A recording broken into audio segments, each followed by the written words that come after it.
pastor José Bernardo, da AME Evangelizar, que vai estar agora explicando um pouquinho mais sobre esse projeto para a gente. A AME Evangelizar é uma visão que o Senhor nos deu no sentido de ajudar a igreja evangélica brasileira a cumprir a sua missão bíblica, né? A igreja existe para evangelizar, essa é a função da igreja, de cada crente, mas muitas coisas têm divertido, têm desviado a igreja da sua função básica. Então nós criamos a missão justamente para isso, para chamar a igreja para o primeiro amor, para as primeiras obras, e temos feito isso nesses quase 12 anos já de ministério. Nesses quase 12 anos de ministério, qual foi assim, o maior desafio? O desafio direto é esse que eu acabei de mencionar, né? Ele está sempre presente. A igreja está muito ocupada com diversas coisas, a igreja está se distraindo com muitas coisas, a igreja está muito...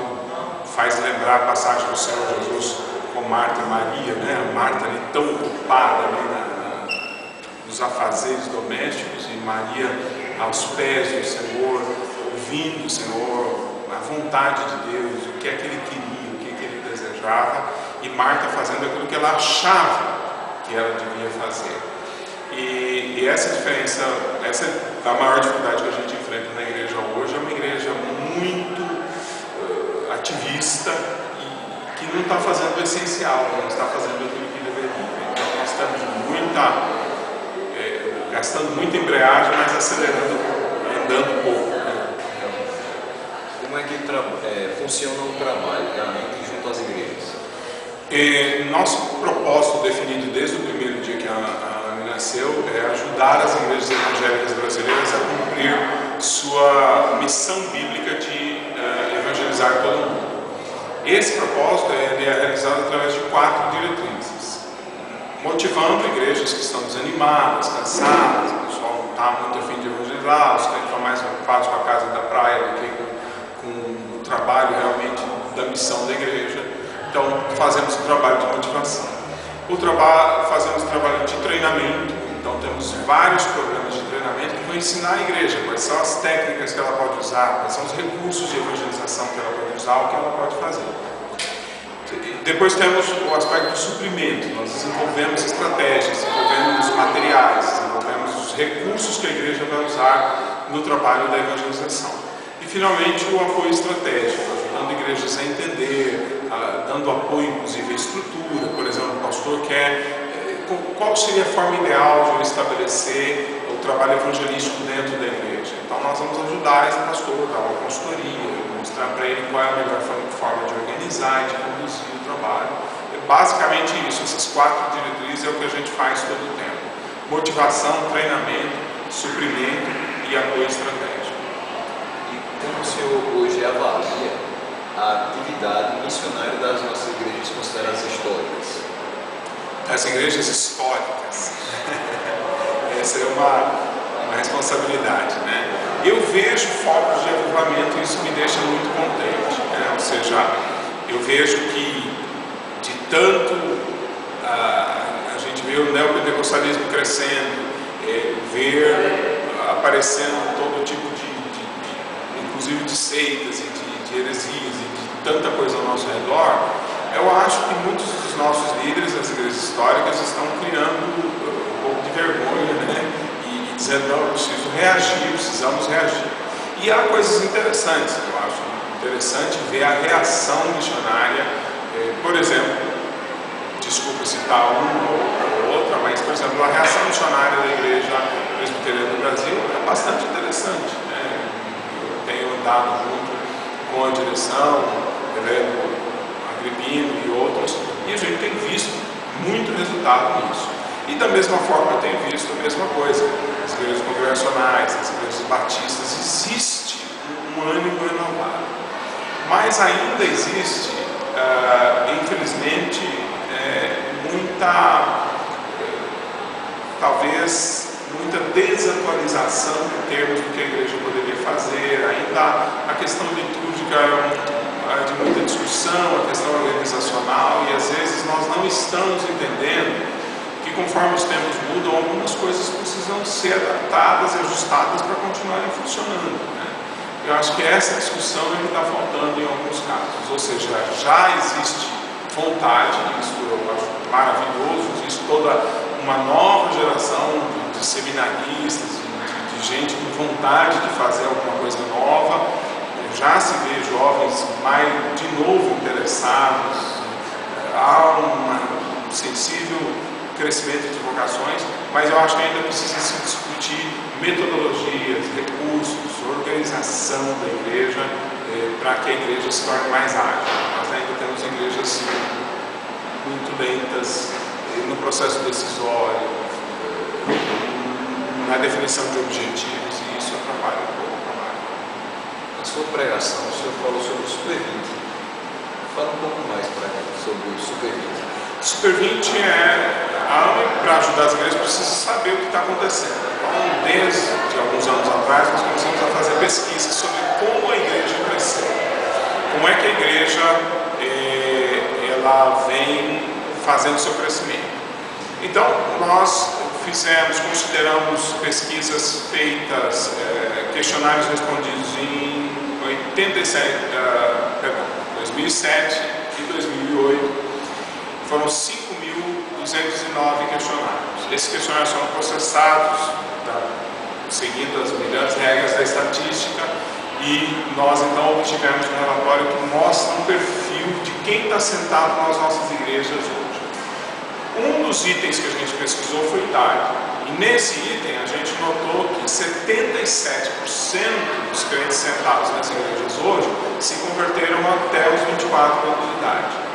Desses, o maior grupo foi o de adolescentes. A maior parte, 33% dos crentes, se converteu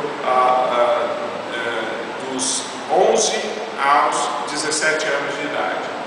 Somando com jovens, que são aí outro tanto, nós temos bem mais da metade dos crentes que converteram como adolescentes ou jovens. Ainda as crianças, quando tem a chance de tomar uma decisão e é trabalhado isso com elas, muitos crentes declararam que tomaram a sua decisão como criança com menos de 10 anos de idade. E isso mostra pra gente que filão, assim, o veio de ouro da evangelização deveria ser até os 24 anos de idade. E, no entanto, a maior parte do esforço da igreja de evangelização e pastoreio está concentrado nos adultos. Por exemplo, você nunca ouviu dizer que o presidente de uma igreja, o pastor sênior de uma igreja, é o pastor dos adolescentes. Parece que isso não faz sentido. Tem que ser pastor dos adultos. Por quê? O adolescente não é crente como os outros. Por que o pastor dos adolescentes não pode ser o principal pastor da igreja? Então, nós temos uma cultura voltada para o adulto, sendo que a maior chance de conversão está na infância, adolescência e juventude, por vários fatores que é mais complexo de discutir. Eu terminei escrevendo um livro sobre isso, Líder Adolescente, procurando estimular os pastores a empoderar os adolescentes dentro da igreja para que eles possam exercer aqueles dons que só eles têm. Os adultos, vai ficando adulto, vai perdendo a ousadia, vai perdendo a inovação. Então a igreja tem que ter adultos, mas tem que ter adolescentes atuantes, envolvidos, não segregados numa reunião particular só de adolescentes, mas realmente atuando no meio da igreja, participando das atividades ativamente, junto com os adultos, numa igreja que realmente, eu gosto de pensar naquela massa do Dorepox, né? Você tem o catalisador e tem a massa, né? Um funciona sem o outro, né? Os adolescentes são catalisadores. Você bota o adolescente trabalhando na igreja, eles empurram a igreja para frente, né? Aí você segrega eles lá na classinha e fica eles fazendo as coisas, às vezes perdendo as estribeiras, perdendo os limites, e do outro lado os adultos com limite demais, e a igreja não anda de um jeito nem de outro.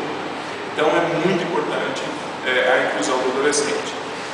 E o Super 20 é isso. Essa pesquisa mostrou esse aspecto, mostrou o problema do desvio de jovens e adolescentes da igreja, por que ele acontece, e várias outras informações interessantes sobre como funciona o crescimento da igreja até agora. O Super 20, inclusive, está disponível para download no site da missão, evangelizabrasil.com, e lá você tem na área de download, pode baixar o Super 20, a pesquisa com todos os gráficos e tudo, e até o PowerPoint, se quiser apresentar na sua igreja, está aberto para apresentar. E a AME Evangelizar hoje tem um programa assim específico para grupos minoritários, como grupos homossexuais, ou também trabalho específico de evangelizadores, de dependentes químicos? Nós temos ações, nós não temos programas específicos. Normalmente, a maior parte dos nossos programas tem sido voltados para a idade. Então, por exemplo, nós temos um programa para 12 a 14 anos, que nós pesquisamos o principal pecado nessa faixa de idade. É a violência repetida entre colegas, ou se usando a palavra em inglês, o bullying.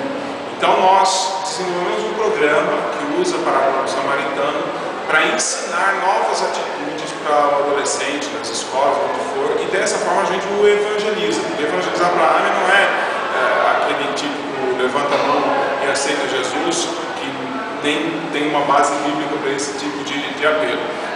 O modo da AME evangelizar é pegar uma pessoa que está zombando do colega e dizer: olha, Jesus ensinou que é muito melhor você amar o seu próximo ao invés de você zombar dele ou cometer algum tipo de agressão dele. E na hora que esse adolescente deixa de zombar do amigo para fazer aquilo que Jesus disse que vai fazer, ele está se convertendo. É nessa hora que ele está sendo transformado pelo Evangelho.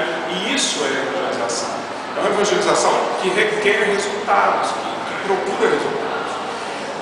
E nós procuramos levar a mesma coisa para os grupos minoritários, essas coisas mais específicas, que às vezes a igreja está perguntando como é que eu faço para tratar desse assunto, o assunto do homossexualismo, como é um assunto que, por força do lobby político de algumas empresas e pessoas interessadas em promover esse comportamento, ele tem sido cada vez mais evidente. O lobby político obrigou o governo a tratar desse assunto e eles, usando de marketing, tornaram como se fosse o assunto mais importante do mundo, e nós estamos deixando de discutir assuntos muito mais importantes para discutir a preferência sexual de algumas pessoas. Quer dizer, isso é problemático. Basicamente, o que a gente tem ensinado na igreja é o seguinte: o homossexualismo é um pecado como qualquer outro. Então, se evangeliza como se evangeliza qualquer outra pessoa, né? Mas é lógico que existem algumas coisas, principalmente porque é mais provável encontrar um homossexual dentro da igreja do que no barzinho da esquina. Porque o conflito que traz viver fora do padrão de Deus faz com que muitos homossexuais procurem a igreja para receber ajuda. E a igreja não está sabendo fazer isso e ainda está sofrendo a pressão do mundo, do governo, inclusive, para não fazer. E esse é o problema que a gente tem que discutir mais. Então, nós temos falado um pouco também, nesse meu último livro, eu recebi um tópico para falar sobre esse assunto, mas estamos procurando, inclusive, ampliar. Então, são assuntos que a gente discute nas nossas escolas, a gente trabalha na consultoria, mas a gente nunca criou um programa específico para essa área. Mesma coisa a questão das drogas. A gente tem envolvido essa questão em vários temas, mas ela é um pecado como qualquer outro. Quer dizer, e as pessoas que praticam esse pecado, elas são das mais diversas origens. Não existe um drogado, um homossexual, um tipo, não é um grupo. Na verdade, o único que se interessa por fazer os homossexuais parecerem um grupo único é justamente o lobby homossexual. Porque os homossexuais não são únicos, tem homossexualismo vindo das mais diversas origens, né? Tem os mais diversos tipos de pessoas com os mais diversos tipos de comportamentos e de tendências, ou enfim, mais diversas naturezas desse pecado. Então, eles têm que ser tratados de formas diferenciadas. Por isso que nós nunca criamos um programa nem para drogas, nem para a questão do homossexualismo. A ideia é trabalhar o pecado de uma forma mais abrangente do que um comportamento específico. Também não digo que a gente não faça algumas coisas específicas dessa área, é possível, mas no momento ainda não aconteceu. Longa resposta, né? Eu agradeço a sua presença aqui na Congregação da Zona Sul e para que o senhor deixe uma mensagem para a nossa juventude. Eu quero dizer à juventude congregacional da Zona Sul que vocês têm dons que são necessários agora. Vocês têm dons que Deus deu para vocês que são necessários hoje, né? À medida que a gente vão passando os nossos anos, a gente vai mudando de cérebro, vai mudando de corpo e vai mudando de dons também. Enquanto os adultos têm o dom de manter as coisas, de acabar as coisas que os jovens começam, enfim, de conservar coisas. Os jovens têm o dom de inovar, o dom de impulsionar, o dom de levar para frente. Usem o dom de vocês, porque a igreja precisa dele. É necessário que vocês façam aquilo que vocês foram chamados para fazer. Que vocês sejam crentes de verdade, parte integrante da igreja, membros verdadeiros do corpo de Cristo.